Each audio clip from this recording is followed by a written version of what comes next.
Good morning and welcome to the final day of FAFMA's annual Virginia Farmers Market Food Safety Summit. I'm Kim Hutchinson. I'm the Executive Director of the Virginia Farmers Market Association. The goal of this summit is to give farmers market managers and vendors the information they need to know about food safety requirements in Virginia. We are extremely grateful to the Virginia Department of Health, the Virginia Department of Agriculture and Consumer Services, the Virginia Department of Cooperative Extension, the Virginia Family Nutrition Program, the Virginia State Fire Marshal, the Virginia Alcohol and Beverage Control the Virginia ABC, the Virginia Beverage and Alcohol Control Authority, for their partnership on this event and for their support of not only VAFMA, but all of Virginia's farmers markets. Without you, we would not be able to do all of the great work that is done here in the state to get local agriculture to the community. Today, we are recording each presenter, and we will share those recordings as well as all the links to the resources that they share.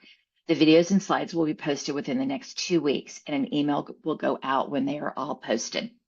We will use the Q&A box today for all of you that are on the computer to have you drop any questions that you have regarding the presentations in the Q&A box, and we will either answer those today or we will get those answers and put them in our resource file. As a follow-up to yesterday's questions, I do have information on I do have all of the documents regarding eggs and how to do eggs at the farmer's market. So we will drop that on the resource page. Or Tyler, if you need that information, I'm not sure if you're with us today, but if you need, yes, Tyler, you're with us today, go ahead and send me an email and I will forward that information to you, as well as we will drop that into the resources.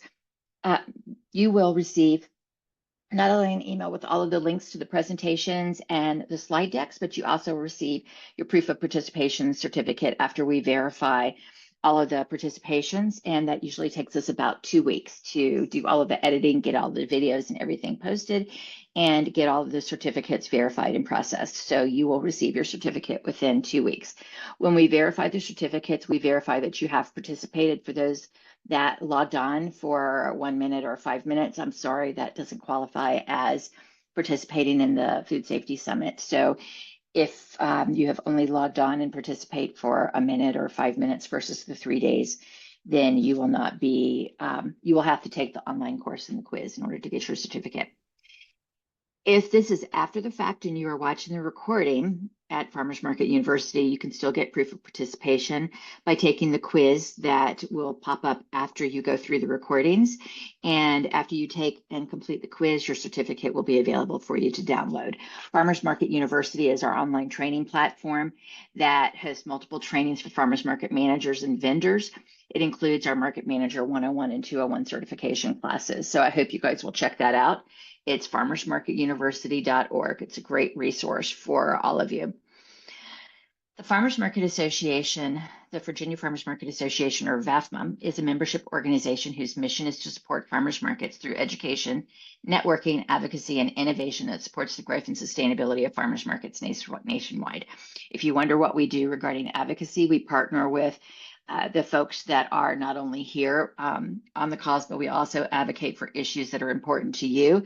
And you may remember that during COVID, we were able to secure a patron and had written into law that farmers markets are essential during a state of emergency, so farmers markets can operate.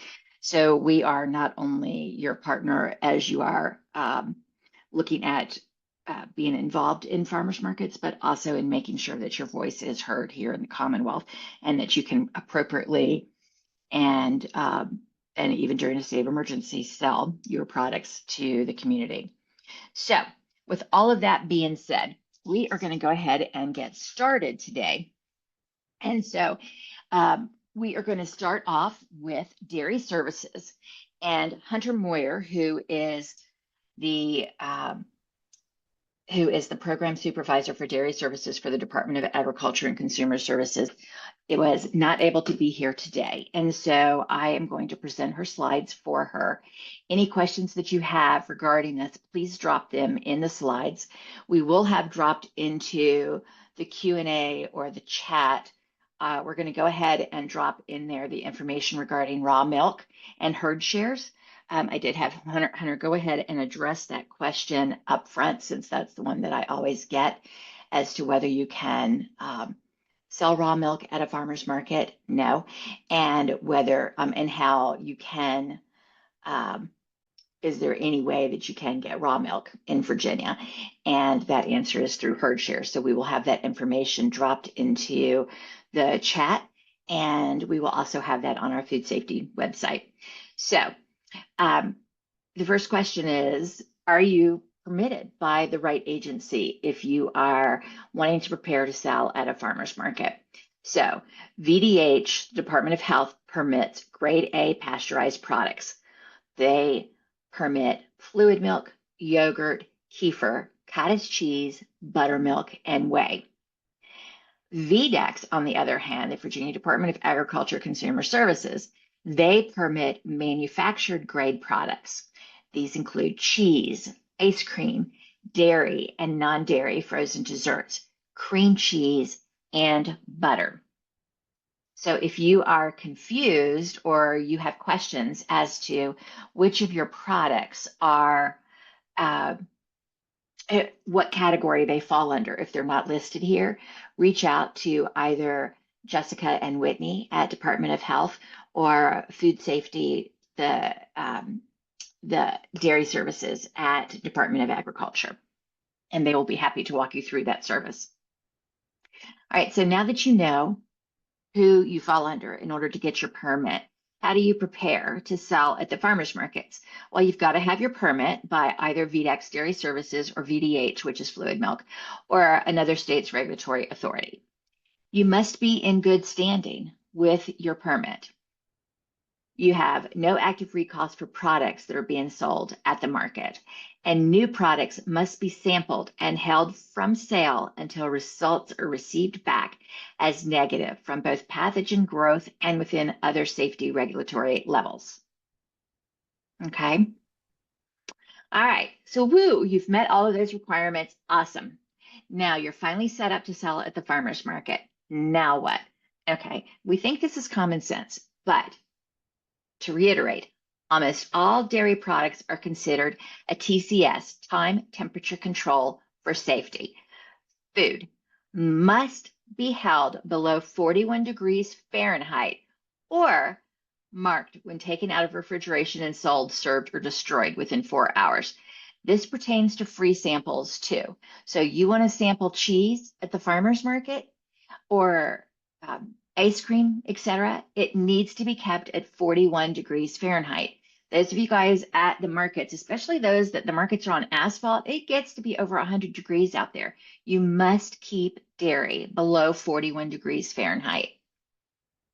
I think that's common sense, but you wouldn't believe how hot it gets out there. So keep it refrigerated or on ice, please. Or it has to be marked when taken out of refrigeration and sold, served, or destroyed within 4 hours. Okay, and again, this pertains to free samples. All right, what dairy products can't I sell? Raw pasteurized milk, just like raw chicken or raw meat, has certain inherent risk, no matter how well it is handled, until it reaches a kill step, such as pasteurization. Milk has been regulated for more than a century nationwide because of these inherent risks and food safety concerns. In older states like Virginia, laws concerning the handling of raw milk and the pasteurization of that milk have been around even longer. Raw milk is at least 150 times more likely to make a person ill when compared to the consumption of pasteurized milk. So, what dairy products can't I sell? Under 2 VAC 5-490-75, the sale of unpasteurized milk for human consumption is prohibited. You cannot sell raw milk. No person may offer to sell or sell, barter, trade, or accept any goods or services in exchange for unpasteurized milk if the unpasteurized milk is intended for human consumption. The statutory authority for this is 3.2-5206 of the Code of Virginia. Oh, you're looking at the presenter screen? Well, cool. Thank you for letting me know, and feel free to follow along with my notes. So anyway, we must have, what dairy products can't I sell? Okay, any dairy products made without a permit. So grade A, no person may produce, provide, manufacture, sell, offer for sale, or store in the Commonwealth, or bring, send, or receive in the Commonwealth any milk, milk product, or condensed and dry milk product for use in the commercial preparation of grade A pasteurized, ultra pasteurized, aseptically processed and packaged, or retort processed after packaging milk or milk product unless the person possesses a grade A permit from the state regulatory agency.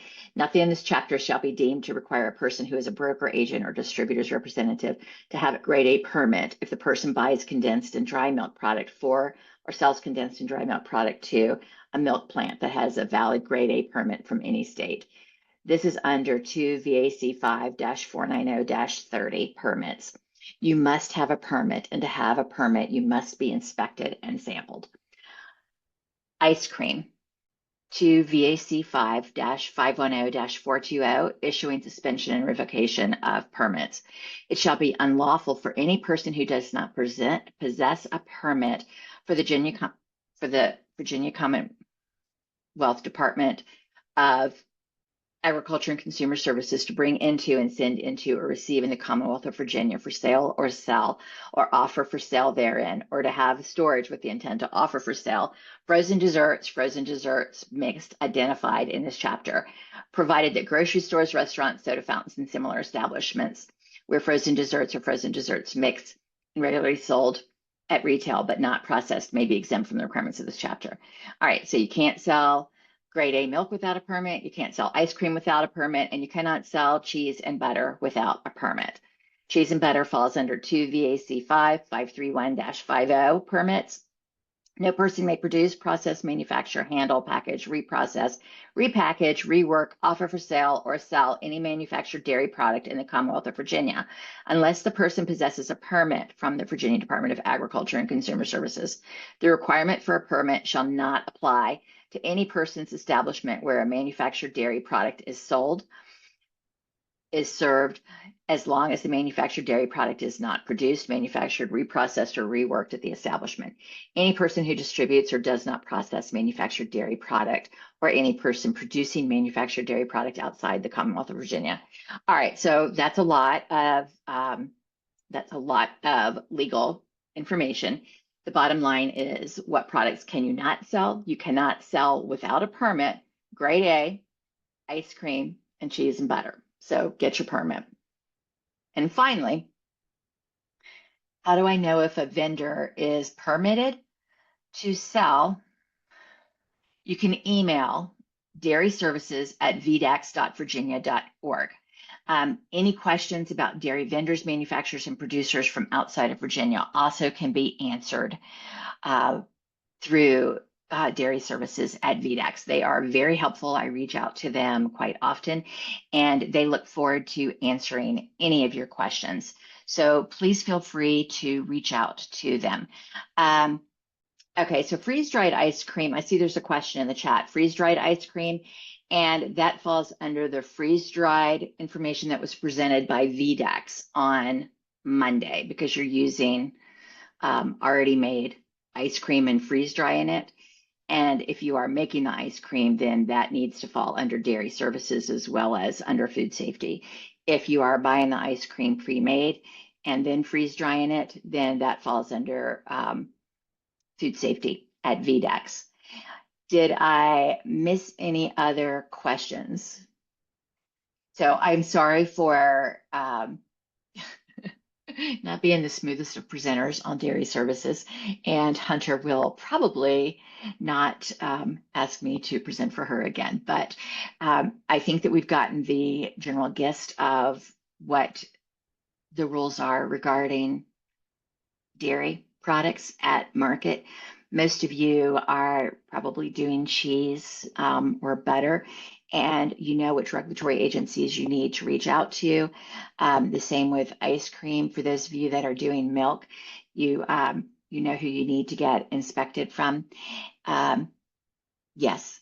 Do you still need a license for resale of grade cheese? Yes, you need to reach out to the Department of Agriculture, and that falls under their department if you are reselling cheese. Okay. Regarding the freeze-dried information that Pam is asking, we actually have the day one video up on our YouTube channel. You can Google 2026 VAFMA Food Safety Summit, because I Googled it last night and watched it before I went to bed, and have realized I do not have a future career in Hollywood. So you guys are stuck with me. I am sorry. But you can go back and check that out. And if you still have questions, Pam, reach out to me and I'm happy to answer those. 2026 Food Safety page, there also is a link to the Food Safety Summit. So if you want to, we'll try and drop that link here into the chat for you guys also. We don't have the capacity to drop questions as panelists into the Q&A unless you ask them, and then we can answer them. It's a weird platform. So anyway, thank you all for bearing with me as I went through dairy services, but I appreciate it. So any additional questions that you have, reach out. We're going to drop into the chat the information that they provided me regarding herd shares. But here's the bottom line. The only way that you can sell raw milk through a farmer's market system is through a herd share. And so you cannot sell the herd shares at the farmer's market, but you can use the farmer's market as a pickup for herd shares, as long as they are verified as being a herd share. And that must be verified through, you can verify that through the Department of Agriculture. So the only way that raw milk can be bought or purchased for human consumption in Virginia is through a herd share. And if you are buying a herd share directly from the farmer, then that's one way that you can get it. If you're buying it from a retail outlet that is a drop-off point for that farmer, then it must be verified, that retail point, whether it's the farmer's market or whether it is a farm store, on-farm store, et cetera. It is the responsibility of that farm store, before they accept that herd share, to verify that it is a herd share. If you have any additional questions regarding that, I am happy to connect you with Hunter Boyer or reach out to Dairy Services at VDEX. Okay, so for human consumption, raw milk cannot be sold at a farmer's market. That's the biggest question we always get. All right, so thank you for that. I appreciate it. We are going to move on to our next presenter. And I am excited to have our next presenter back with us. Mark Hallman is a special agent in charge of compliance for Virginia ABC Bureau of Law Enforcement. They are a fully accredited state enforcement agency regarding alcohol beverage control here in the Commonwealth. And so I look forward to having Mark present next, and he's going to talk about boozy products at a farmer's market, doing wine events at a farmer's market, etc. All right, good morning. Yes, can you see my screen? I can, thank you. All right, perfect. So yeah, I've got some limited time here, so I'm going to try to go fast. If there's questions, and we got time for them, I'm happy to take those. If not, if you want to send those to Ms. Hutchinson, she can get those to me for answering those and getting a response back to you. So, yep, my name is Mark Hallman. I'm with the Virginia Alcoholic Beverage Control. I'm going to discuss kind of how products that contain alcohol are looked at when it relates to these farmers markets. And again, if you have questions as we're going along, please let me know. And if not, we can address those a little bit later. All right, so alcoholic beverages, according to the Code of Virginia, include alcohol, spirits, wine, and beer, and any one or more of such varieties containing 1/2 of 1% or more of alcohol by volume. I've got that highlighted there, and you can see it goes on to talk about alcohol in its different forms and then capable of being consumed by a human being. So if any alcohol is more than 1/2 of 1%, it is considered an alcoholic beverage when it comes to the Code of Virginia. Anything less than that, we would look at that as a non-alcoholic beverage. So the products you see in the grocery store as non-alcoholic beverage do not have to have a license to be sold. as provided they are less than 0.5% of alcohol by volume. The same thing runs true for any other products that are being sold in the Commonwealth of Virginia. So things like Ms. Hutchinson mentioned, boozy type products, ice creams, cupcakes, cakes, things that you typically see at perhaps farmers markets. If they contain 0.5% more of alcohol by volume, there needs to be a license in order to sell those, which would have to be a physical location that you sell those products from. So a stationary market, if it were. Uh, if it is less than that, and the burden of finding that out is on you, the producer, if it's less than that, again, we consider that a non-alcoholic beverage, and it can be sold at a farmer's market with nothing from the Virginia ABC. There are some exemptions from requiring a license. The manufacturer, sale, or delivery of shipments of persons authorized under existing laws, so registered in Virginia to be what amounts to a pharmacist, and engage in such business of medicine containing sufficient medication to prevent it from being used as a beverage. So basically, if there's alcohol in the solution of the medicine, it is minimal compared to the actual medicine that's in that. That is an exemption from having a license. Medicinal preparations that are manufactured in accordance with formulas prescribed by the United States Pharmacopoeia, National Formulary, patented or proprietary preparations, and other bona fide medicinal and technical preparations is also another exemption for license. So it has to fall into those qualifications in order to be considered exempt from license, and as if it contains alcohol. And it has to be exclusively used as a medicine and not a beverage. So when you think items such as tinctures, it has to fall into this category to be exempt from having any kind of ABC license from Virginia ABC. Manufacture, sale, delivery, and shipment of toilet, medicinal, and antiseptic preparations and solutions not intended for human use, internal human use, or to be sold as beverages. That is also an exemption for licensure. So if you're using alcohol in preparation of any of those items, it would be exempt from licensure, provided that it's not for internal human use or to be sold as an alcoholic beverage. And then the other exemption there, and you do see these at farmers markets, is the manufacturer sale of food products known as flavoring extracts, which are manufactured and sold for cooking and culinary purposes only and not sold as beverages. So that does include bitters and vanilla that are usually in some sort of alcohol solution, provided that they are specifically for cooking and culinary purposes and not sold as an alcoholic beverage. Some other exemptions I threw in there just so you know, for items like home winemaking and home beer making, there are exemptions for that. Those are obviously not for commercial purposes. Those are designed for consumption for personal or family use. That does not require a license, provided that you follow the Code of Virginia. Again, just kind of threw that in there because we're talking about exemptions and things of the such that you see in farmers markets. You cannot sell wine or beer that you manufacture as a home brewer, obviously, at a farmers market, unless you are registered with Virginia ABC as a manufacturer, you have a license as a manufacturer, and you have an additional manufacturer's special event license to be utilized at, say, a farmer's market or another location that's not your brewery or winery.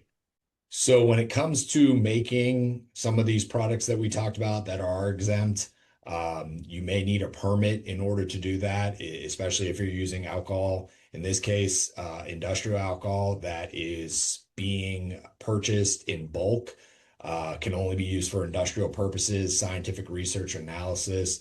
In the cases we're talking about, highlighted there, for manufacturing articles allowed to be manufactured where you don't need a license under the Code of Virginia, or for use in a hospital or home for the aged, and that's for alcohol to be consumed only. So if you're buying from an industrial alcohol provider and not, say, the ABC store, you would need one of these permits. The applications are available on our website. I've provided the link there. They're a fee of $10 if the order is in excess of 110 gallons during a calendar year, or a fee of $5 for lesser amounts. There's also a fee of 5% for the delivery cost to take place between the purchaser and the seller, and that's built in the price, and it is all based upon how much you're purchasing from one of these industrial alcohol businesses.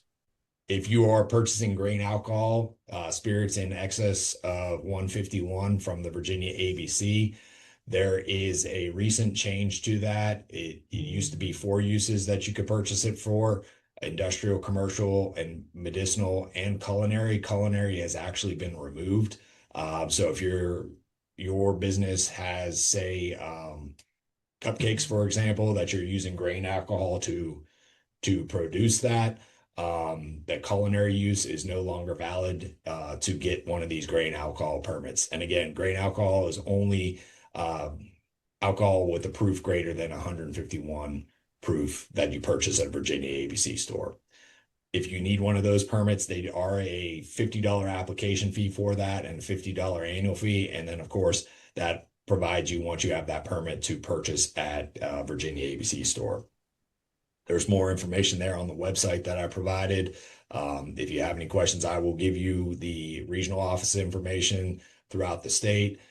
It's best to talk to your regional office and the agent assigned to your area if you have any further questions about using grain alcohol in those products. The other type of license we have is a culinary permit. So if you operate a bakery or confectionery where you're using alcohol in a physical structure to permanent physical structure where you're making those products, you may need a culinary permit. That again has a $50 application fee, $50 annual fee. Website there provides you more information on how those work.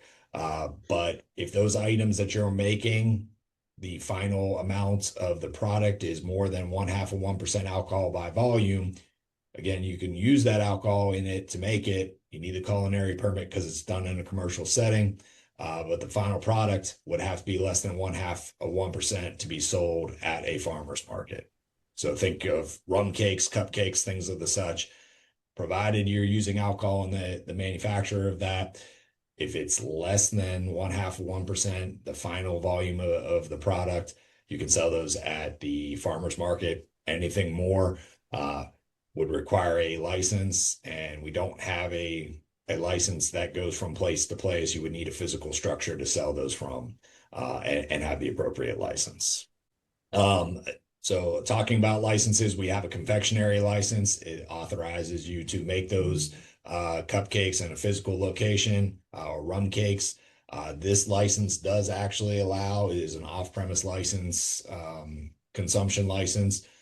It does allow for 5% or less alcohol by volume of those products. So the rum cakes and cupcakes can have alcohol that's greater than 0.5% if you have one of these licenses, provided it's less than 5%. And again, the burden is on the producer to show that they have their final products are less than that amount. That license for the confectionery license has a $195 application fee and a $170 annual fee. And again, this is a physical location where you sell those products. I have seen businesses that have a confectionery license. They have a physical presence somewhere in the Commonwealth of Virginia. They do sell less than 0.5% products as well that they take out and sell at places such as farmers markets. So this is an option if you are interested in that. Some general other licenses. So your retail off-premise license, that's your beer and wine to go. That's generally your grocery stores, convenience stores, delicatessens, drugstores, gift shops.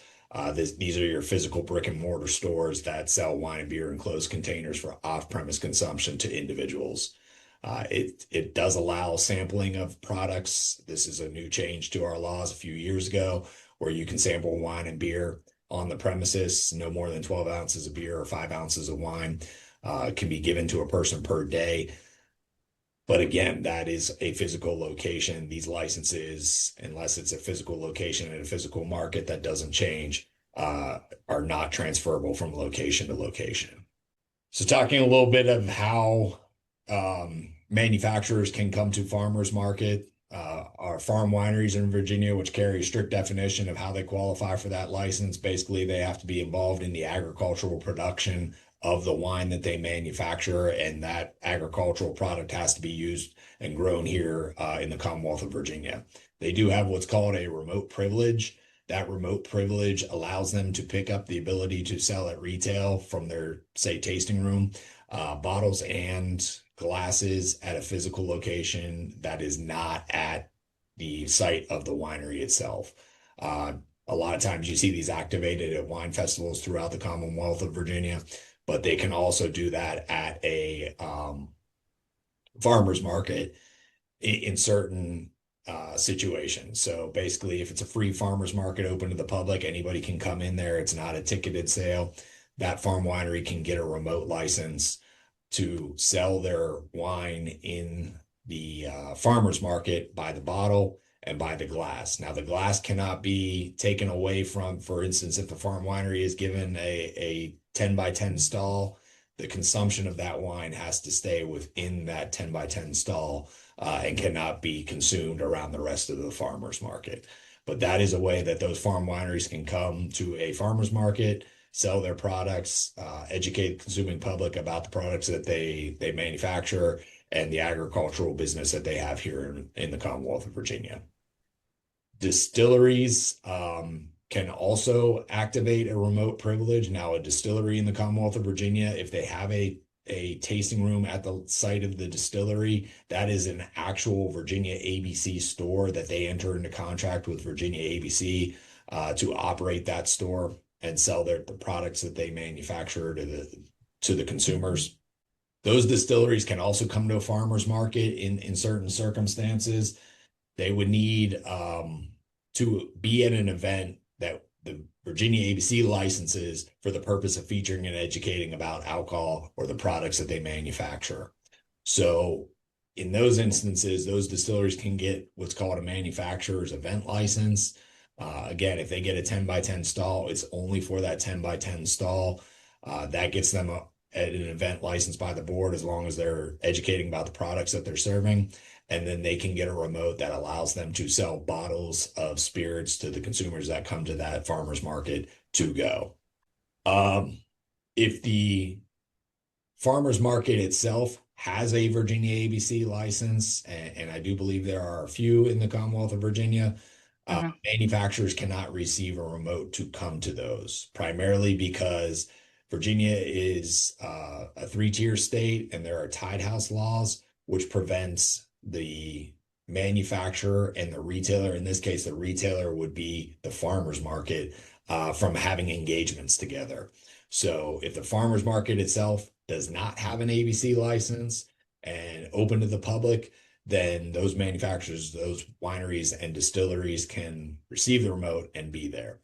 If there's a charge to attend the market, so if it's ticketed for patrons to come in, manufacturers may not be able to be present and obtain a remote. So there are certain circumstances where we can have the manufacturer set up outside of the actual farmer's market with the ticketed area. That may work, but it does get a little tricky if the farmer's market itself is ticketed for patrons to attend.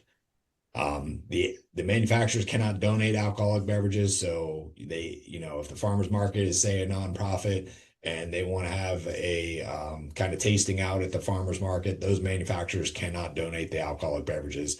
They would have to get those remote privileges and sell or give those away through their authority of that remote privilege. Sponsorships related to farmers markets, alcoholic beverage advertising in connection with sponsorships of public events. So if the farmers market is a public event, some of the nonprofits or some of the farmers markets are nonprofit organizations. So they may qualify for receiving sponsorships, donations in a monetary amount from those distilleries, wineries, and breweries. If you're interested in something like that, I would definitely discuss that with somebody from Virginia ABC. Again, I'll give you the contact information here at the end before you go down that path, because it does get a little tricky, again, with what the manufacturers can do and what they can't do. Certainly, manufacturers, regardless of licensure, can participate to provide educational materials and information about their businesses at farmers markets, provided they're not selling or giving away samples. They can do that pretty much anywhere, and not have to have those additional steps like having the remote privilege. Now, breweries in the Commonwealth of Virginia do not have a remote privilege. They don't have the ability to just get that remote privilege to sell bottles to go at a farmer's market. There are certain things that a brewery can do. Get a manufacturer's event license. That is an on-premise consumption license only. So if a brewery gets a stall at a farmer's market, and they have that manufacturer's event license, then they could give samples or sell glasses of beer to patrons, but they can't sell bottles to go. It's not an inherent privilege of their license that the farm wineries and the distilleries have. If there's questions about that, this is the contact information. Any of the agents are always happy and willing to assist with answering any questions related to that, because again, it can get very tricky about the nuances of a manufacturer being at one of these events. So I certainly encourage you to take down that number and talk to a compliance agent at Virginia ABC before you go down any of these endeavors. Because if it's your market and you're holding the event itself, and these breweries or wineries or distilleries come on the premises and they're doing something wrong, they are under the jurisdiction of Virginia ABC. There's certain ramifications against their license, but ultimately, depending on the circumstances, the market itself can be held liable for any violations as well that occur by one of these manufacturer licenses. So again, I certainly encourage you to give ABC a call or send us an email, and we can certainly have a conversation about what you plan on doing. We want to work to try to get folks to a path to yes on what their plans are or what their business practices are going to be, but we do it within the confines of law and regulation.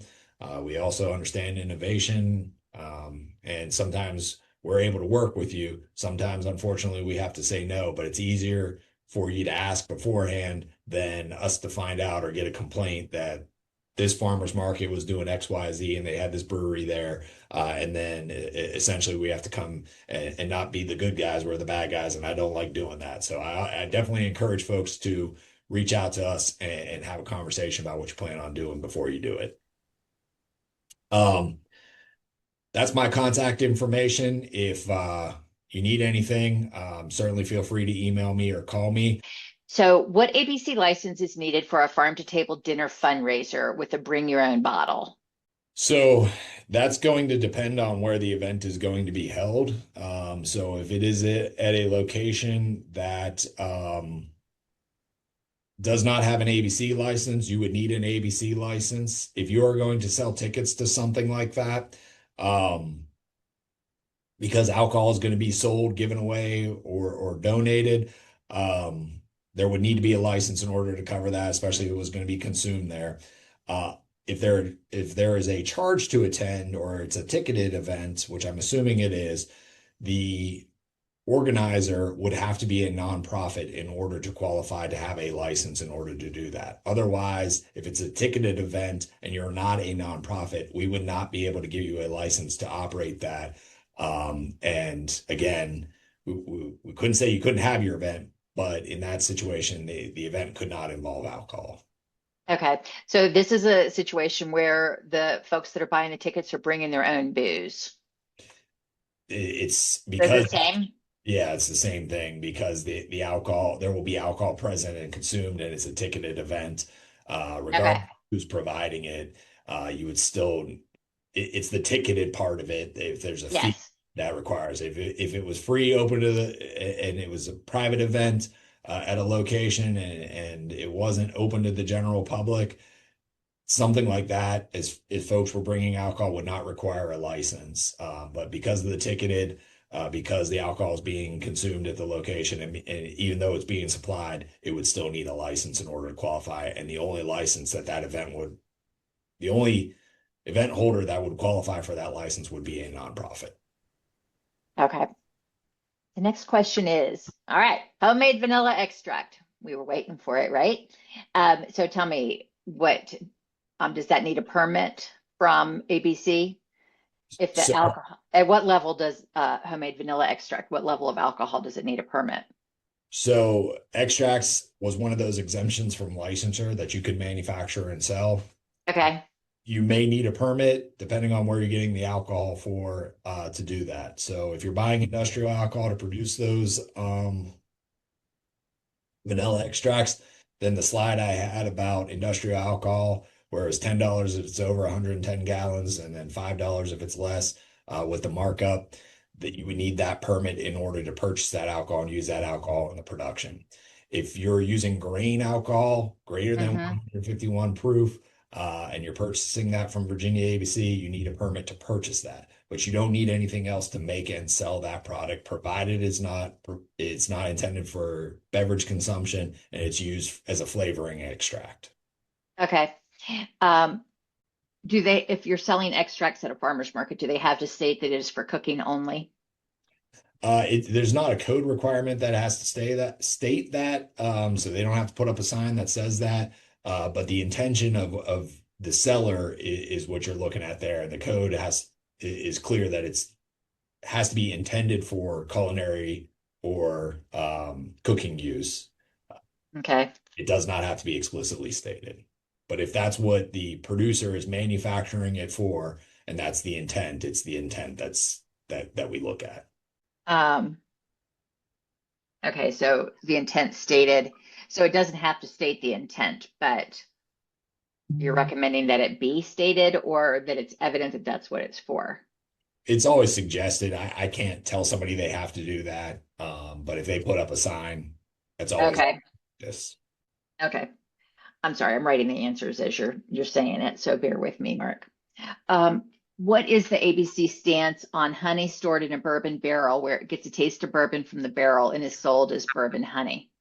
If it contains more than 1/2 of 1%, whatever the product being sold, the actual physical product itself, it's more than 1/2 of 1%.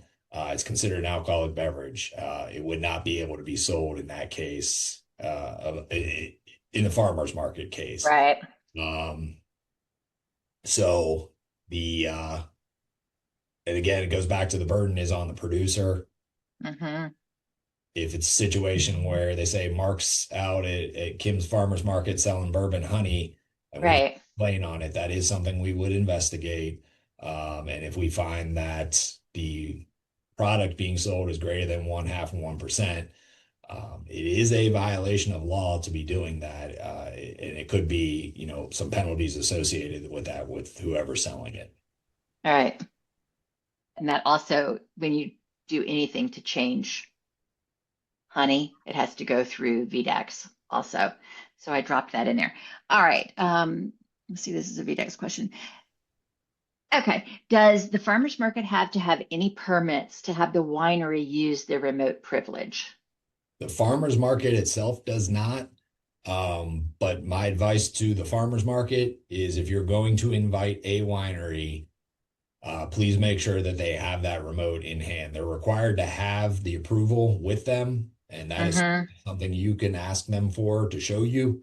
Uh, Mm-hmm. because as I stated earlier, if there's a problem there, there could be some potential liability not only on the winery but also the farmer's market itself, and that's Should, circumstantial.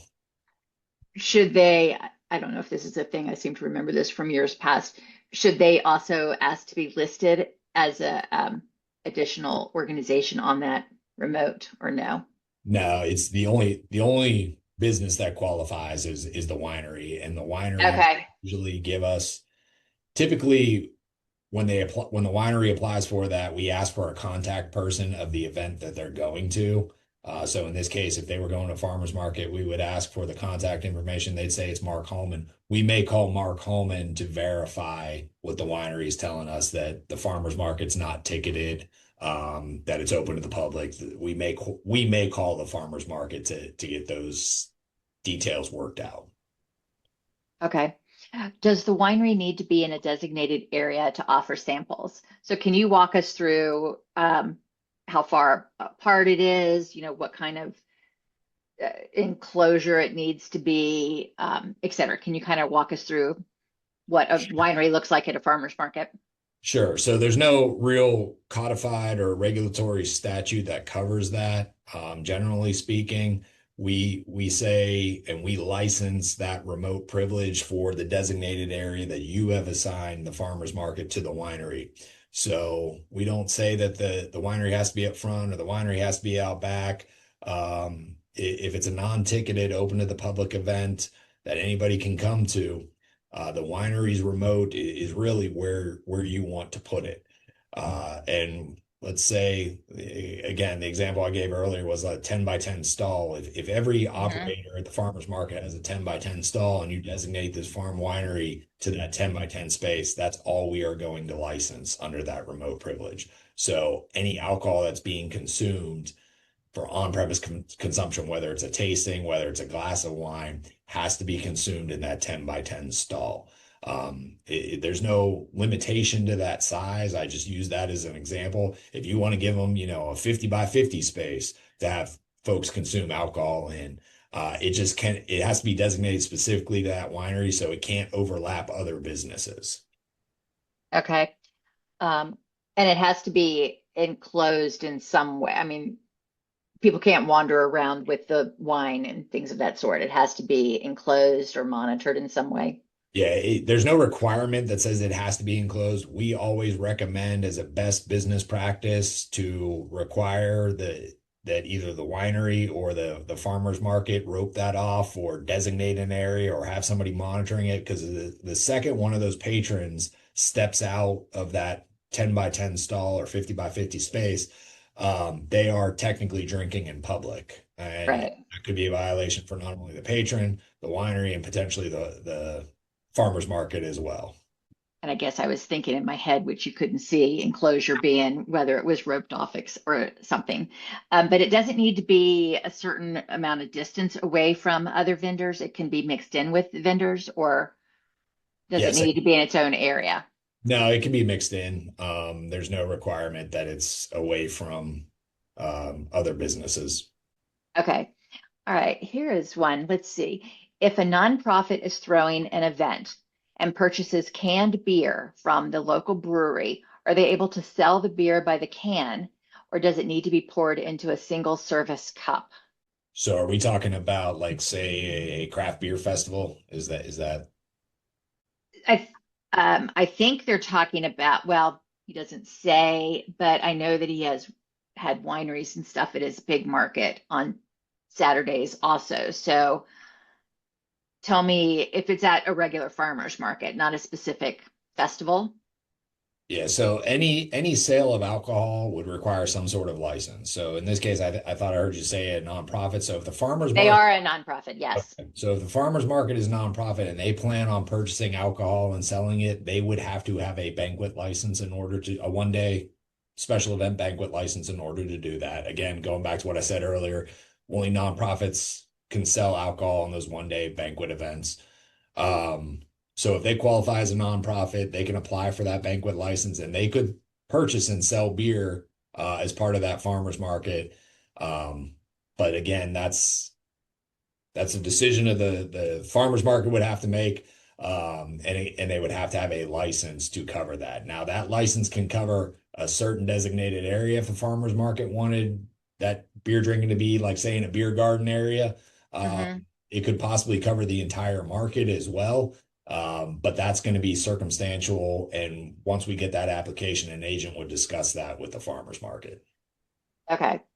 So if they're going to be an event separate from the market, the nonprofit has a banquet and will be doing the service themselves.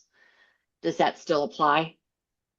Yeah, they'd still need to have that license. Okay. So they'd still need to get a 1 day banquet sale if they're going out and pre-buying the alcohol to serve at their Correct. event. Okay. And that's beer, wine, alcohol, whatever. Yep. Hard alcohol. Okay. All right. Let me make sure I answered that right. Okay. We have a question regarding, does a caterer need to have an ABC license if they are not offering alcoholic products?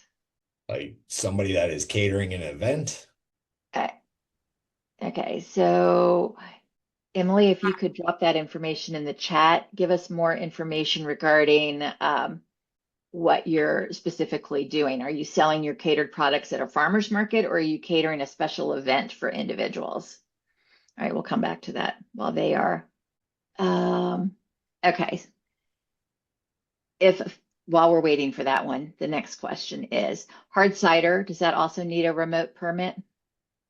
So hard cider, if it contains more than 0.5% is considered an alcoholic beverage. To be manufactured and sold commercially in the Commonwealth of Virginia, you have to have a license to manufacture that um, and sell to a consumer.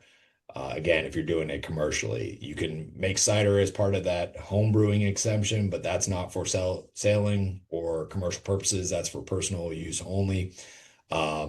We typically license cideries in the Commonwealth of Virginia as a wine or winery or farm winery. If you're licensed as a farm winery and you're selling cider, you would qualify for those remote licenses to sell at a farmer's market. Okay. But, all right. I was anticipating this question. Starting on July 1st, the cottage laws have changed here in Virginia, where uh, cottage individuals that fall under cottage law um, can now sell over the internet their products. The question is this, starting on July 1, when we are allowed to sell and mail baked goods within Virginia, can rum wine cakes be mailed? So I'm not familiar with those particular laws, so I'd be hesitant to say anything without taking a look at those. Okay, But generally speaking, absent that particular right, aspect of the question, the change in the laws, even anything that's sold in the over the internet to customers in the Commonwealth of Virginia that contains more than 0.5%, right, considered an alcoholic beverage and can't just be sent to somebody in the Commonwealth of. right. Yeah. And I will say, Sandra, rum and wine cakes doesn't fall under cottage law. You've now moved from a cottage baker to one that has to be inspected and it can't be. So you would need to go through the VDEX inspection process also. Um, so no products containing over 0.5%. Um, qualify under cottage. So do you have any type of a link or anything regarding vanilla extract? Can you please add a link or type out the answer so that we have it? All right, so answer the question again about vanilla extract being sold at a farmer's market, and I'll type that answer. So it can be manufactured and sold in the Commonwealth of Virginia if it is for that culinary purposes only, and not for beverage consumption. Okay. And does it need to have an ABC license if It does they're not, right? if Okay, that's the case. But again, what I said earlier, depending on right. what alcohol they're using to make that solution, they may need a permit for us, just depending on Okay. what they're using and where they're getting it from. So if they're going to the ABC store and they're buying 2 bottles of 100 proof, they're good. If they're buying, what did you say? It was 151 proof? Yeah, greater than 151 or industrial alcohol, in bulk, that would require a permit. Greater than 151. Man, are you alive with that? 151 proof or industrial alcohol. Okay. All right. Then you need a permit. Need permit. All right. Since medicinal herbal extracts tinctures are exempt from licensure through ABC, is there any other regulatory agency involved in the sale of medicinal herbal tinctures? All right. Are herbal tinctures or herbal alcohol tinctures exempt from license? They're exempt only if they fall into those definitions in that section of the slide I showed you on the 4.1200 section. If it falls in those recognized medicinal properties of the pharmacopoeia, that Right. then it would be exempt. But if it is not recognized and it contains alcohol and is greater than 0.5%, it is considered an alcoholic beverage. If greater than 0.5%. Need permit. Okay. Can a banquet license encompass multiple dates that occur regularly once a month, or does there have to be an individual banquet license for each individual date? So we can put consecutive, I think up to 3 consecutive days on a banquet license. So like one license for the weekend. There is a fee for each individual day. We can take an application that encompasses, an entire month of, say, weekends, but there is a charge for each one of those individual days. One application fee, but depending on, and there's different fees for depending on what alcohol they're serving, those daily fees would have to be paid under that one application. Okay. And then I know we're running out of time. One last one. Kombucha, ginger ale, bitters, do they fall under ABC? I know, So bitters go along the same lines as the vanilla yeah, extract. If it's yeah. used for culinary purposes only, it does not require a license to sell that or a permit to sell that. Um, as far as kombucha goes and ginger ale, or if Hmm. those beverages contain less than 1/2 of 1%, ginger ale I think is pretty easy to do. Sometimes kombucha, due to the shelf life, it can gain alcoholic properties the longer it sits. If it goes greater than 1/2 of 1%, it requires a license to sell that. Okay. Uh, Okay. Kombucha, ginger ale, those kind of items also may require, if it is the higher alcohol by volume percentage that qualifies as an alcoholic beverage, it would need a license to manufacture those as well. Okay. So we've got a concert on county property, and they've invited a brewery. Does the brewery have to have an ABC license to sell the alcohol? And yes, does the brewery have to have the ABC license to sell the alcohol?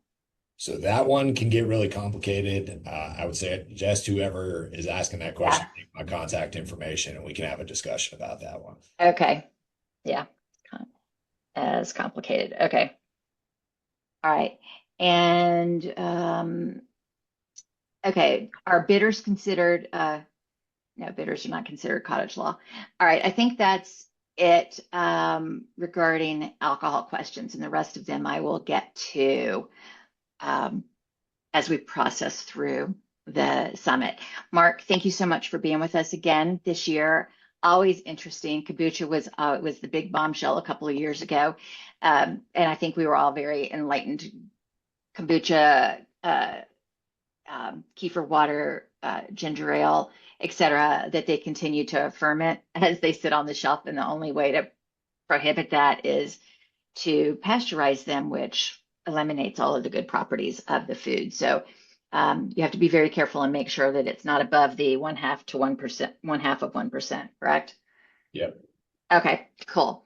If anybody else has any questions, we will have the email address for Mark's organization where you can reach out to compliance and check. Again, they are very open to helping you get to the path to yes. I wrote that down. I love it. That's what all of us are trying to do, is to get you guys to the path to yes, and in the most appropriate and legal manner possible. Mark, thank you so much. And I appreciate you being with us as always. And, so anybody has any additional questions regarding alcohol? It's a complex topic, but feel free to reach out and either to Mark and his department directly or to me, and I'm happy to get you that information.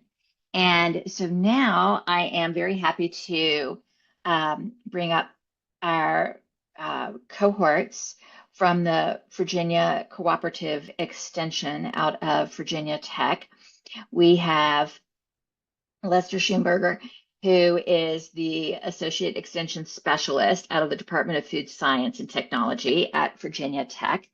And we have Melissa Raitt, who is Food Science and Technology Department Director, Food Producer Technical Assistant Network at Virginia Tech. And these guys are always working to provide you with tools and resources for food safety. They're the ones that came up with that amazing docket, the going to market document that is updated with the newest and greatest information, as well as all their classes. So without me continuing to jabber on, I'm going to turn it over to Melissa and Lester. Thank you, guys. Thanks, Kim, and many thanks to VAFMA for putting together the summit and giving us the opportunity to get in front of you. As was shared, my name's Lester. I'm an Associate Extension Specialist with the Department of Food Science and Technology, and I'm here with my colleague. Hi, You wanna I'm Melissa Wright. I'm also an Associate Extension Specialist in the Department of Food Science and Technology. So We are here and rounding out the summit in part because we in Cooperative Extension exist to get you all information, to be a connector from the expertise that exists at Virginia Tech, at our peer institution, Virginia State University, into Virginia's communities. And we do that through the work of faculty specialists like myself and Melissa. We do that with regional and local faculty. We call them agents who are embedded in Virginia's communities, as well as program assistants, especially if there's a grant-funded effort. We'll have the ability to hire some additional support and volunteers. And Extension exists as a collaborative between local, state, and federal governments. So with the work that Melissa and I do, and if you don't take anything else from our piece of the summit, take this. Reach out to us as specialists or to your local extension office if and when you have questions, and we have the ability and to determine if we have the ability to support you and the ways in which we can support you. Within our Department of Food Science and Technology here at Virginia Tech, we have a team of specialists who really support the farm to fork continuum. All of the products that we have talked about as part of this summit, whether that is what I work on, especially with food handlers, or if you are needing some support as a food entrepreneur with labeling, or you need the support of a process authority, really connecting with Melissa, or if you are a farmer and you've got some fresh produce questions, talking with our colleague, Dr. Laura Strawn. We have some newer colleagues as well, and we're going to highlight a couple of them, especially from a food safety perspective, but also just being fresh on the heels of the ABC presentation. We do have a relatively new colleague who supports enology work, Dr. Demi Perry, who's up in Winchester. So again, just highlighting the fact, and you're going to see some QR codes throughout the presentation. So if you have your phone with you, you can scan the QR code, but we also will share all of the links with Kim afterwards. So when this gets disseminated, you will have links to be able to click on your computer. But really, Melissa and I wanted to highlight this slide only because we want to show the reach of Cooperative Extension and the fact that Extension has a presence in all of Virginia's communities. Now, there may not be an agent in your county who can offer the particular program that can best support you, but we all work a lot together. So if it doesn't exist in your county, we're going to know which nearby counties you might be able to get connected with and get some support from. So again, if you take nothing else, take that you should develop a relationship with your local extension office, and we are here to support you. And so another reason that we do what we do is because even though we are very fortunate to live in the United States and have a very safe food supply, if you're in a group of people and you look around, there are 6 of you, one of you is going to be hit by foodborne illness at some point in your life. Most people, can take care of that. Their body can take care of that, and you'll recover with very few symptoms. But people do get hospitalized and die from foodborne illness every year.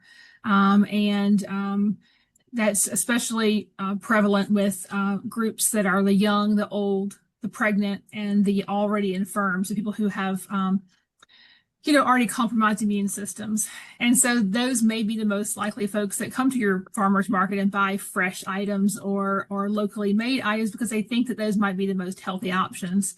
And it may be that they are putting themselves at risk. So as those producers, as those market managers, it's really important to understand where foodborne illness can come from and what you can do to make sure that you are part of the solution and not perpetuating that problem. And so these are some of the symptoms. Obviously, we've all been sick before and had, vomiting and nausea, but they can also lead to further lifelong complications. There's some sicknesses that can end up giving people reactive arthritis, Guillain-Barré syndrome, which is a muscle, you get a muscle, your frozen face. Listeria is especially significant for pregnant women. It can cause stillbirths and spontaneous abortions. E. coli can cause kidney failure. And of course, people can die from foodborne illness. And that's what we all work every day to avoid here at the Virginia Cooperative Extension as food safety specialists.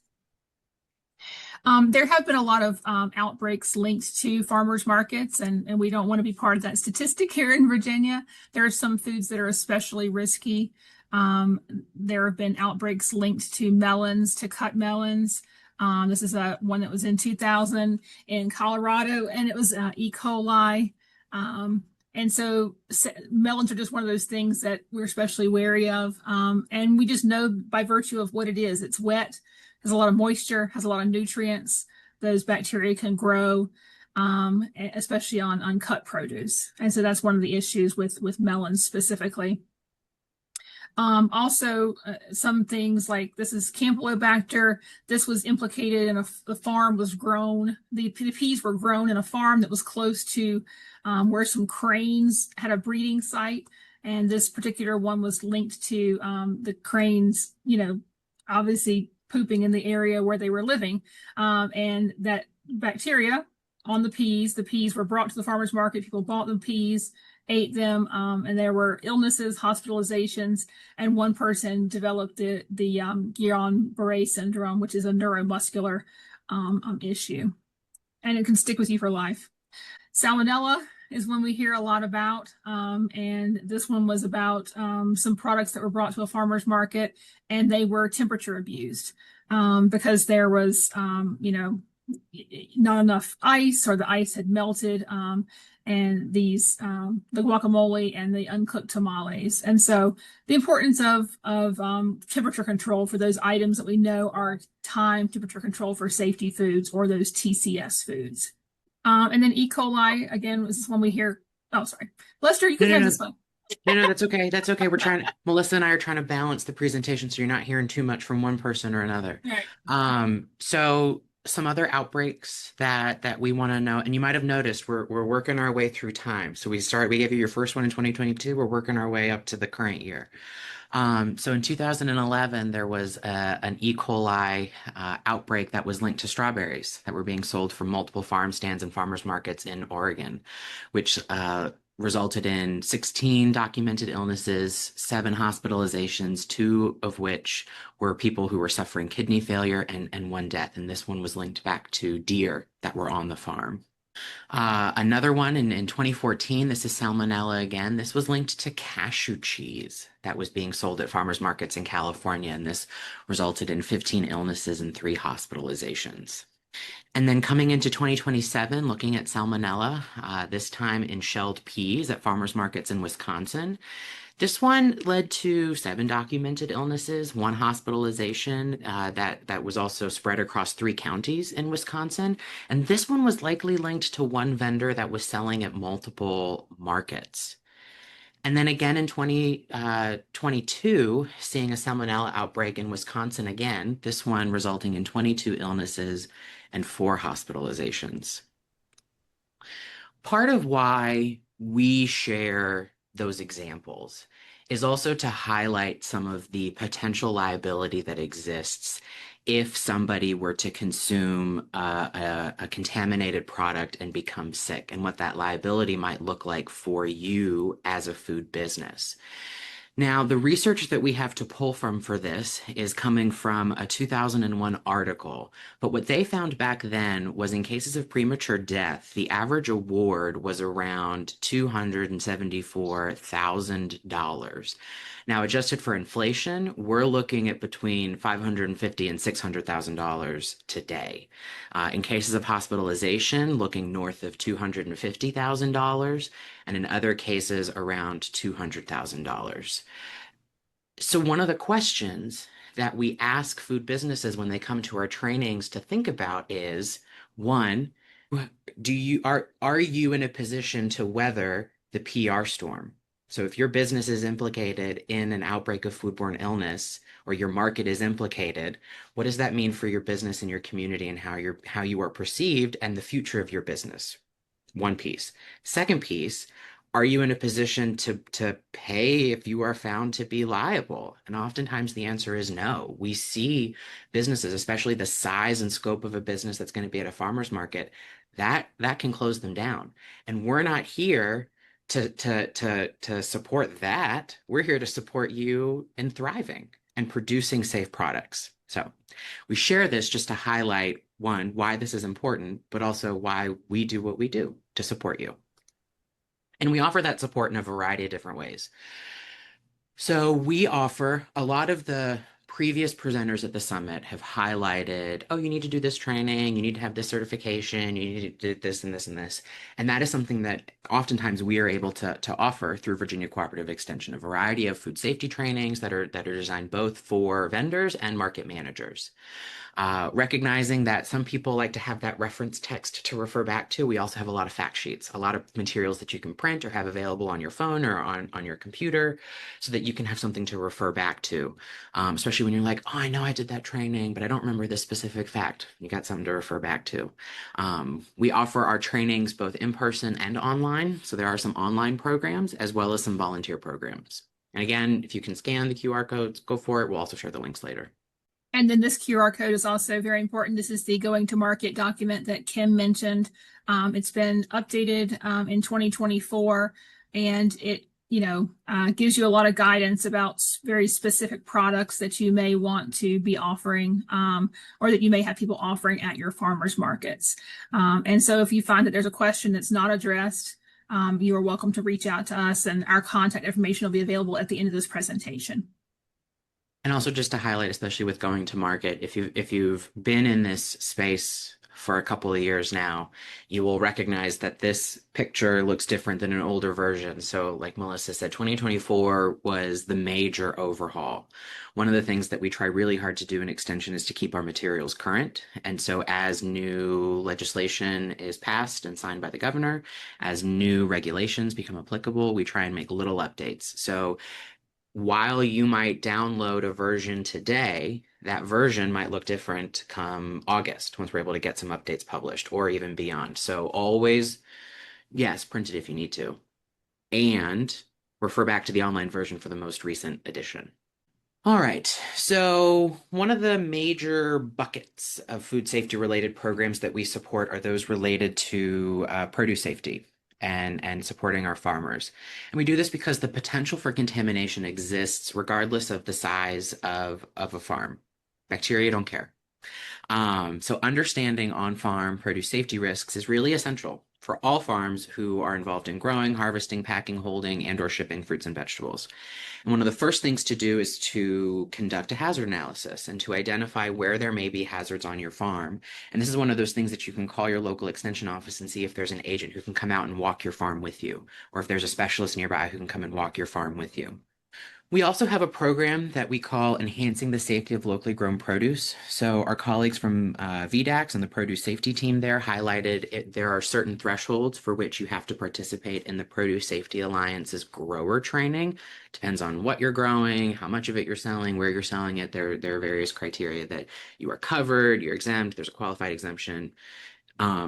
If you are a farmer just getting started, or you are a really invested gardener for my vendors in the Zoom room, and you want to know more about some produce safety, we would recommend you start here.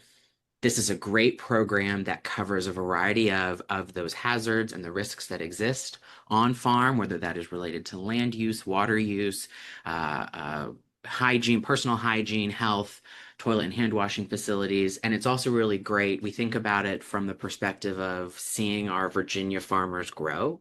So as you're just getting started, maybe participating in this Enhancing the Safety of Locally Grown Produce program. And as you grow, you then take the Produce Safety Alliance's grower training, but you've seen a lot of the core content already, and it starts to look familiar. So this is a program right now that we're predominantly offering online. There's also a series of fact sheets, companion fact sheets that go along with this. Some of those fact sheets are specific to market managers and what you as a market manager might consider when working with your farmer vendors and what to ask them, what to look for. So again, we'll share all the links.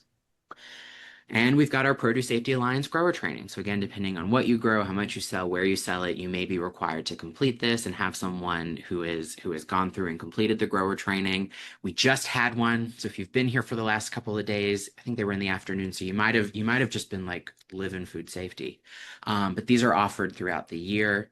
And again, we'll share the registration link for that. For those individuals who are managing a farm, who are the owners of the farm, who are also actively farming, one of the things that you have to do is also train your farm workers. And when you first get trained, you might be thinking, "Oh gosh, what do I need to cover? How do I do this?" Well, we offer a farm employee training program. This is predominantly offered online. It covers the best practices for growing, harvesting, and handling produce in the field as well as in the packing house. The other thing that we have seen a significant uptick in questions about and seeing it happening is gleaning. For those of you who aren't familiar, gleaning is the process of recovering unharvested or unsold foods from farms and markets. One of the things that we were really fortunate to receive a grant to create in partnership with the Society of St. Andrew out of Big Island is a gleaning specific food safety training.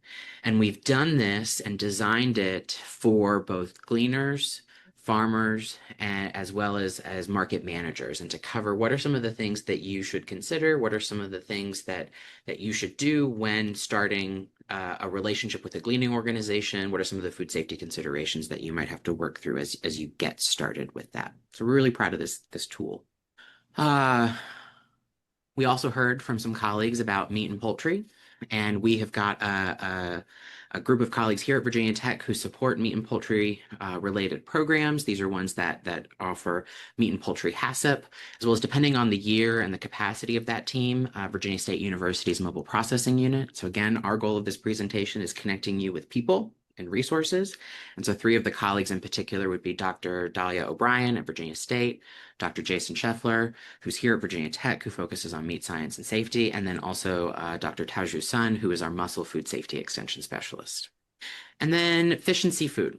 Depending on where you are, what kind of vendors you've got, fish and seafood may be particularly relevant to you. And so we have colleagues, Dr. Taoju Sun here, but also Dr. Mengyi Dong, who support seafood product testing, both for quality and safety, as well as fish and seafood related programs, such as sanitation control procedures for fish and fishery products, seafood HACCP, and HACCP standing for Hazard Analysis and Critical Control Point, and technical assistance in complying with USDA requirements related to catfish. And Taoju and Mengyi are actually physically located at our Seafood Research and Extension Center out in Hampton.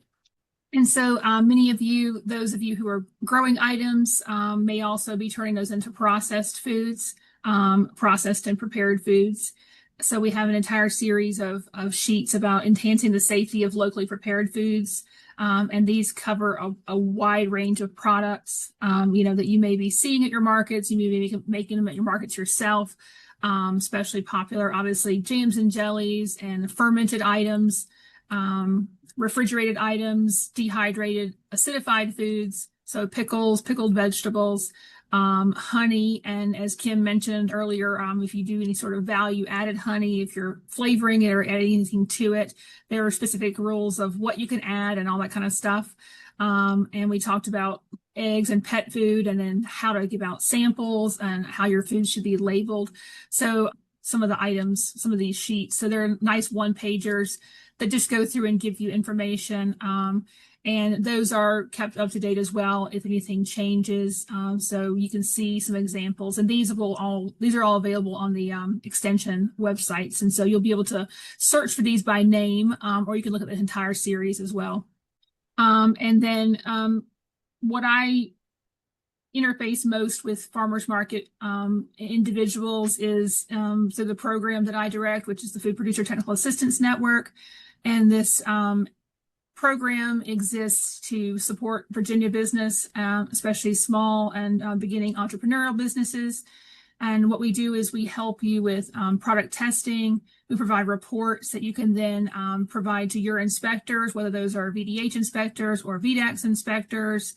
And then we also help you with how to review your labels, what has to be on your label, what can't be on your label, if there are label claims you can make about your food products, if you would like to have nutrition facts panels available for your product.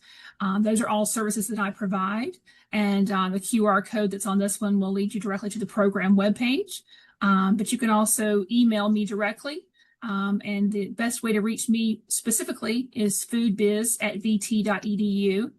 And so I'll put that in the chat here in a little bit. And as one of my colleagues always dislikes when I say, though, is all questions are free. I will tell you I'm much easier to reach by email than by phone. But if you have questions, you're welcome to send those at any time. We also help with regulatory compliance. And so that is, items that are regulated by the FDA, things that may fall under FSMA, that's the Food Safety Modernization Act. And we do interface regularly with VDACs and VDH. And so if there are products that fall under certain regulations, specifically acidified foods, and so those are the pickles, a lot of sauces that you may make, those kind of things. I am an acidified food processing authority, so I can help you with how to make your product safe and shelf stable, how to label it correctly, and then how to interface with the FDA with any registrations that are required for that. And then I also help teach some of the courses that we've talked about, specific to acidified foods. Somebody had a question a second ago I just saw about Better Process Control School, and that's what's also called Acidified Food School sometimes. We do offer that. That is a federal level course. So if you want to take it anywhere, as long as it is a recognized Better Process Control School course, that is fine. It doesn't have to be from Virginia Tech. It doesn't have to be from anybody specific. But that is something that you will have to provide to VDACs at some point. If you're making a manufactured food product that falls into that category, you will have to prove to them that you've had that training. We also do juice HACCP, good manufacturing practices, food safety school, a lot of other training. We provide a lot of different training opportunities for people. So you heard earlier in the summit that there is a requirement, especially for our food establishments, that there be someone who is a certified food protection manager, a CFPM. Virginia Cooperative Extension is ready to support your CFPM certification needs. We do that by providing the ServSafe manager level courses. These are offered throughout the year. These are in person. And again, we'll share the link for where you can find one near you in the follow-up to the summit. Oh, and I will also share, especially as it relates to ServSafe classes, our capacity to offer it in multiple languages is really relying on the capacity of our agent faculty and who is out in the field and what languages they speak. And so right now we are offering it primarily in English. There are some instances in which we're able to collaborate with Spanish language speakers to offer it in Spanish. There are some other languages that we're working on, but I'm not in a place to be able to share today. But because Extension is a service funded by, like I shared earlier, federal, state, and local governments, we have a responsibility to meet the needs of our constituents and to do what we can to make our programs accessible to as many people as possible. One of the ways that we try really hard to do that is with languages. And so if you or someone you support needs a ServSafe class or needs a CFPM certification, because there are other providers, we just happen to offer ServSafe, which is why that's the one I always refer to. But if someone needs it in another language, there is a process by which I can work with our local agents as well as with the National Restaurant Association, who is the one who manages the ServSafe program, to try and get approved translators. So there is a process. It takes some time. So as soon as you can reach out, the better, because that gives us time to sort of figure out what our capacity is, what we can and can't do together. But I did want to, I know that came up earlier, so I wanted to make sure I spoke to that today. But much like we talked about with farmers, and that there's a responsibility for our farm managers to educate more general farm workers, certified food protection managers have a responsibility to train individual food handlers who are working in that establishment. VCE is ready to support that food handler education in a variety of ways. So one is through ServSafe's food handler program. It's a program that they've created. There's a certificate that is issued by the National Restaurant Association. We also have, we call it Cooking for Crowds. That name may change, but for today, we'll refer to it as Cooking for Crowds. This is a program internal to Virginia and Virginia Cooperative Extension that we have been really fortunate to have partnered with our VDH colleagues to take a look at and help give us some feedback so that it is as up to date and applicable as possible. This program really focuses on what are the core sources of potential contamination that a food handler may engage in and what we can do together to prevent that. So again, giving that core information to them so they can best support the work of the establishment under the supervision of that certified food protection manager. We will offer a certification that someone has completed that class as well. We also have a program focusing on food allergens. So one of the things that food handlers are meant to know about are food allergens, the big 9 food allergens.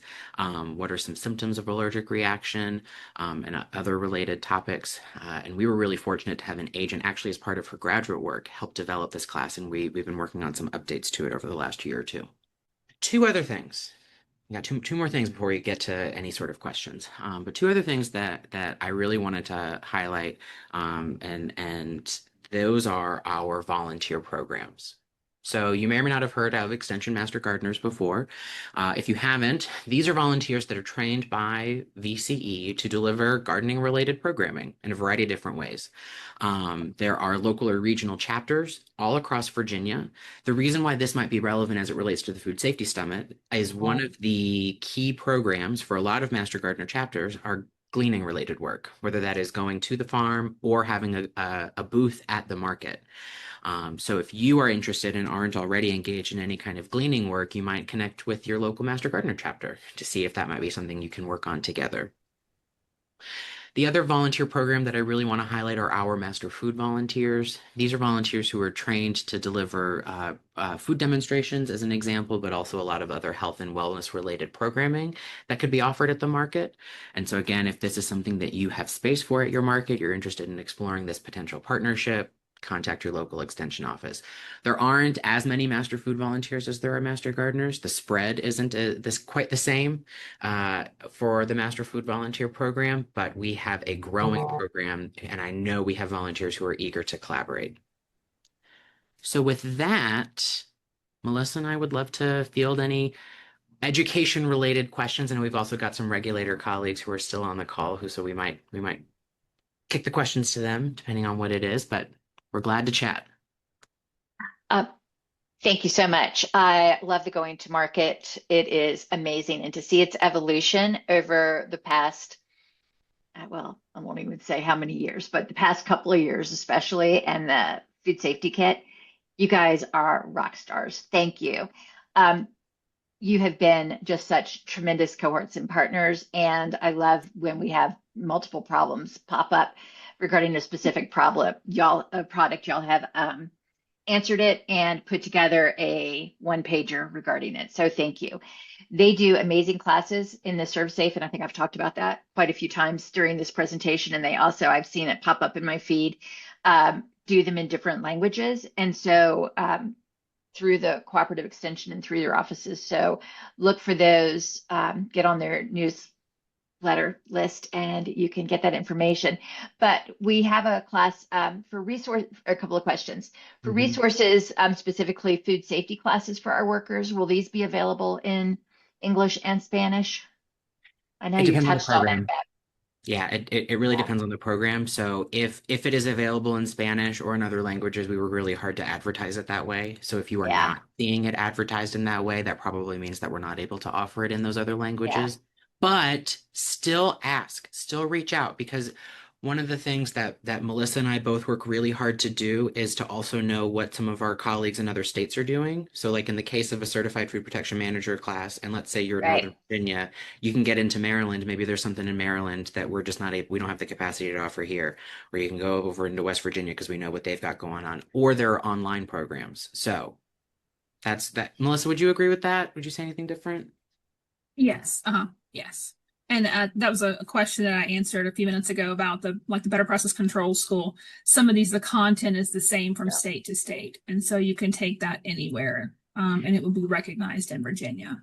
It's also really good for you to ask because we in the background are trying to keep track of that.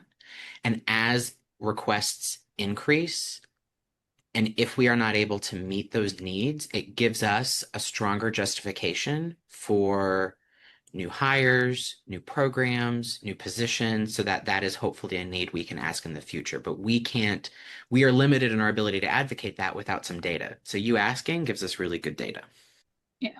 And I want to address the question that Elaine just answered in the Q&A about community commercial kitchens. So sometimes there are commercial kitchens that operate and they have people who are employed there, and they may have had better process control school. The rule, and what Elaine's question, what her answer says is that, the products must be processed under the supervision of somebody who has had that course. So that may be the producer themselves, and it may be somebody who actually works at the commercial kitchen who is able to review those documents and sign off on it. So it doesn't mean that you have to take it. It has to be taken, it has to be made under the supervision of someone who has had that course. And so in some community kitchens and commercial spaces, depending on how they're owned and how they're run, there may be somebody who has that certification already. So that may be a question you want to ask. Perfect. The going to safety manual, have y'all translated that into Spanish or other languages yet? Or is that on the docket?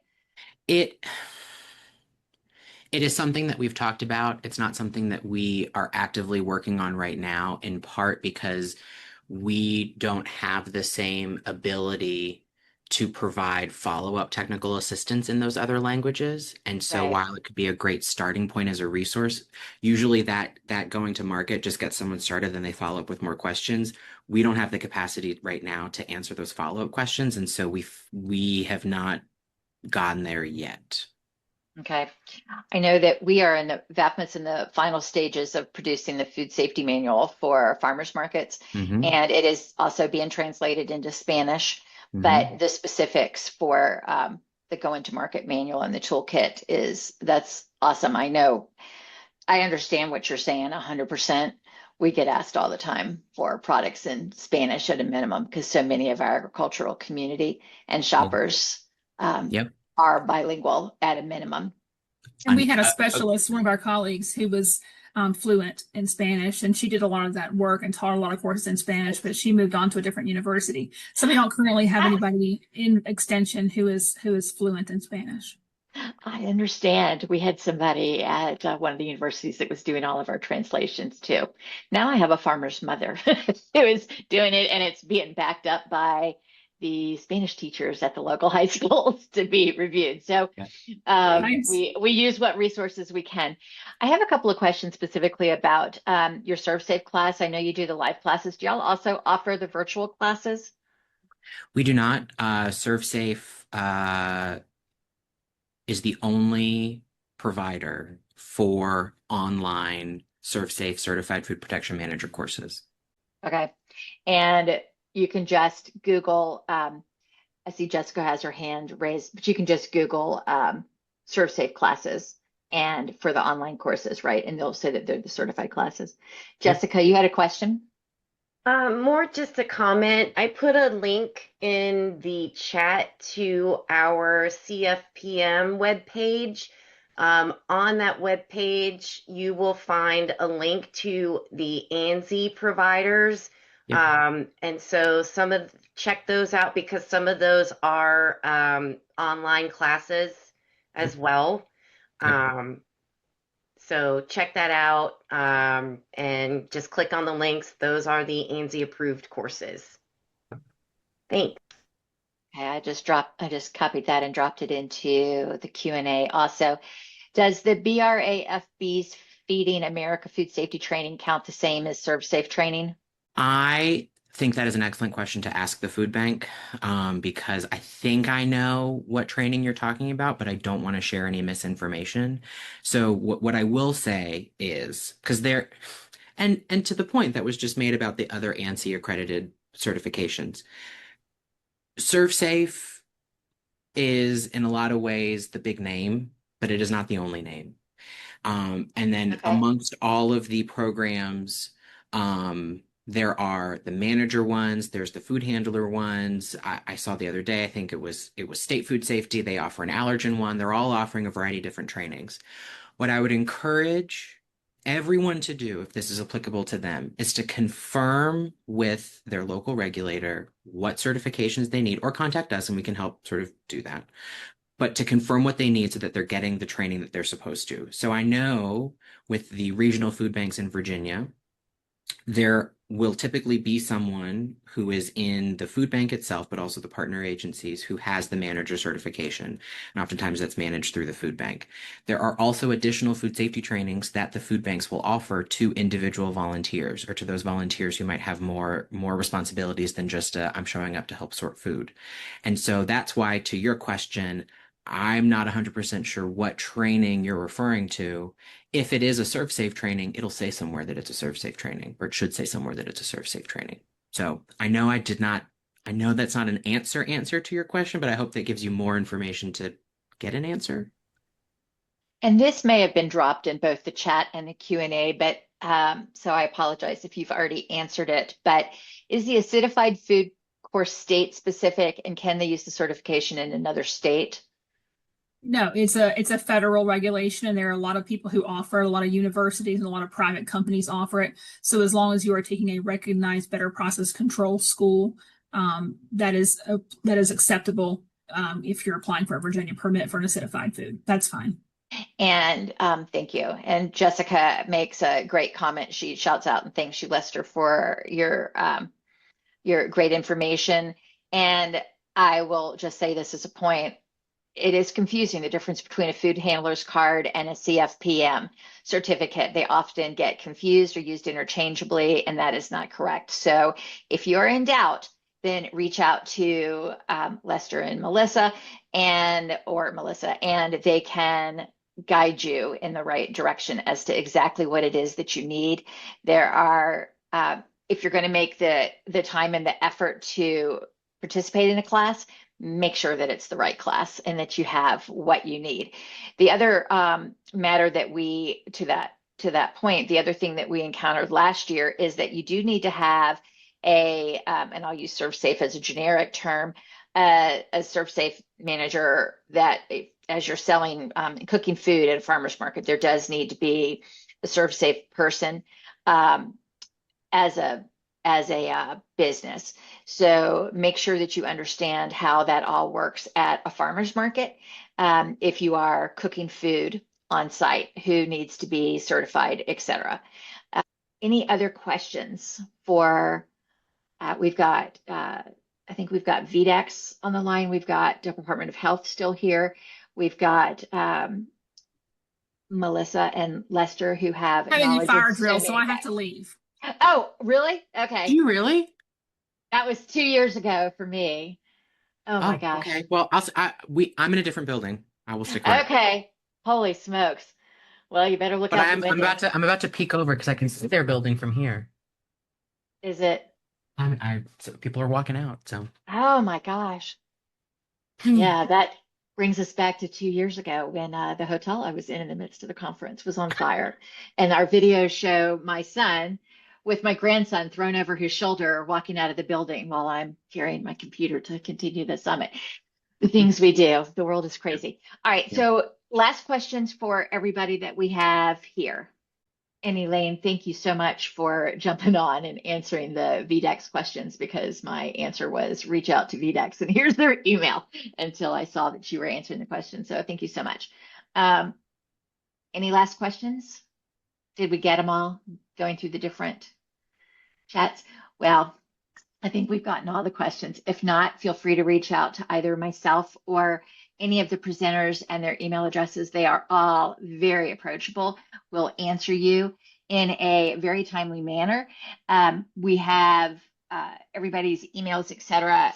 And we will make sure that we have a email contact list for you as part of the resources. I want to thank everybody for participating, all of the folks that hung in there with us for the 3 days, all of our presenters, participants, all the folks on the back end that were taking notes. I really appreciate it so much. Ms. Hernandez, you have your hand raised. Do you want to drop a question in the chat, or do you have a question? And somebody asked, I don't see Ms. Hernandez yet, but and somebody asked whether I've gotten the answer regarding selling the neighbor's beef. The chicken producer selling the neighbor's beef. No, I have not heard back from VDAX yet on that answer. So we've got a list of questions that we took away from Tuesday's presentation that they're working on, and we will post that information. Oh, thank you, Mr. Hernandez. I appreciate that. So if anybody else has any last questions. Somebody just asked if caramel sauce requires a permit, and so it would require a food safety permit, yes. Okay. Thank you for seeing that. Yes. And let's see, is it okay for a farm employee or family member to go to market for you? I am not sure what you mean. Kayla, could you, no, nonprofits are not exempt from ServSafe. I appreciate y'all saying that it was a great summit. And I jumped in to answer that question. Is that correct? It's a matter of if you are cooking food, you need to Let me have double check. Okay. There is I think there is an exemption for 501c, but let me double check right quick. Okay. All right. Thank you. All right. We're checking. Oh, I see. So the question regarding whether you can have a family member at your market booth for you. Yes, as long as, yes, you can have employees or family members, as long as they are of the appropriate age for your liability insurance to be handling cash, et cetera, and are meeting all of the food safety requirements that the state requires. Okay, one more time on the homemade vanilla extract. It does not need a permit if it is under 0.5%. It does not need an Alcohol. ABC permit. An but you would ABC still have, permit. yeah, Yes. you would still have to have a VDAX food safety permit. Right. Yes. Yes. Let me type that answer in for you. And let's see. Any other questions that I've missed? Okay. Kim, Yes. for the CFPM question, Yes. if the organization is truly exempt from having to obtain a VDH permit, then they would not be required to have a CFPM, I believe, because they meet the exemption. Okay. If the exempt organization isn't meeting all three of those things we covered, and they are going to cook on site, they would not be exempt from a permit and they would need to have a CFPM. But the fee for the temporary food establishment permit would be waived. What Okay. I also just want to add in response to that question, and we have a extension fact sheet that addresses some of the regulatory and liability exemptions that exist for our hunger relief organization. Sarah, I think you're the same person who asked the question about the Blue Ridge Area Food Bank. So I'm assuming it's food pantry or meal kitchen related. So I can include that in the list if I haven't shared it from last year. While there is an exemption, if you meet all the criteria, to the point that was just made, we still strongly recommend doing that training, because especially if you are distributing food through a hunger relief organization, a food pantry, a meal kitchen, a food distribution program of some kind, it stands to reason that you are serving an increasingly vulnerable population of people, a group of people who may not also have access to adequate health care should they become sick from food that gets distributed. And so that exemption, if I remember the history correctly, in part exists to try and decrease barriers and promote donation and distribution to people who wouldn't be able to access that food otherwise. Everybody here supports that. What we don't want to have as an unintended consequence is distributing unsafe food or distributing food unsafely. And so still strongly recommending training. And Extension is here as a partner to help in that. Other organizations are here as a partner to help in that, even in the cases of exemptions. Thank you so much to VDAX, to VDH, to the Cooperative Extension, Virginia ABC, and the fire marshals for being with us. It is such a pleasure to work with you all. I so appreciate it. And let's have a great market season. Yay. Thank you all so much. And with that, we're going to close out the 2026 Food Safety Summit. Thank you all and have a good day.